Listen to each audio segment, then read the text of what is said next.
Her father. It's the reason that she's down here is her father died. And luckily the ILWU had the foresight to arrange something where we're able to take care of our families when someone passes. And now Meghan gets to step into some big shoes that her father laid out. Yeah, Meghan! And take care of her family and share that rich tradition. So with that, I introduce Meghan.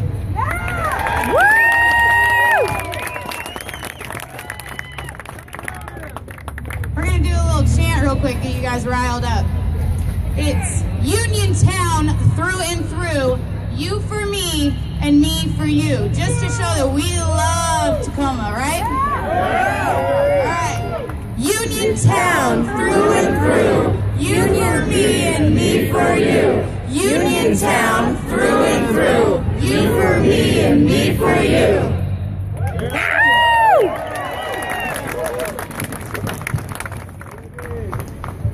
Good evening, ILWU members and supporters.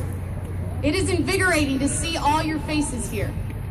My name is Meghan Mason, and I am a Local 23B registered longshoreman. I came tonight to testify on behalf of all the rank and file members who have suffered long enough. Those who have had their lives hanging in the balance for 7 exhausting months. To communicate to our community who we really are, what we really want, and what we can give to all of you. What is a longshoreman is something I often get asked. For myself, I answer, I'm just a blue-collar laborer. I mainly operate heavy equipment on the Tacoma waterfront. However, there is no standard answer. Some of us spend our days in the weather, with our clothes soaked with grease and dirt. Some spend their shifts in a mechanic shop, keeping the hundreds of pieces of machinery running that help move the cargo. Some spend their days straining their eyes on computer screens and paperwork. However, there is one thing that is true for all of us. Every day, we show up and we risk our lives. We work around hazardous materials, machines that can fail, heavy pieces of steel that we don't stand a chance against. Can I get a show of hands of longshoremen with a back or neck problem? Any kind of chronic pain? Hearing loss? I notice when I sit at a table of senior longshore members, many of them are missing a finger or two. Their hands are mangled. Most people wake up in the morning worried about the length or the quality of their commute. We only worry about the second part, making sure we make it home to our families in one piece. Because beyond our work lives, we are just like any other sample of people. We are men and women, young and old, from a variety of ethnic backgrounds. We are trade school graduates, master's degree holders, veterans, farmers, small business owners, team coaches, and parents. We strive to buy local and American. We donate large portions of our discretionary income to charity, and we gladly give a third of our paychecks to taxes to keep important government programs and services running. What do we want? It isn't a massive raise or a change in benefits. We want continually improving safety standards.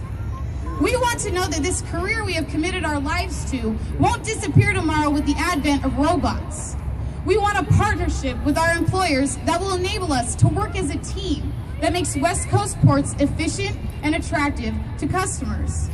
We want our neighbors to know that we are for them, not against them. That we are trying to raise the worth of everyone, while multinational corporations ensure that the wealth is distributed to very few. We want this holding pattern to end. Each day we go to work hoping that it isn't our last shift before we are locked out. I personally want my shift back.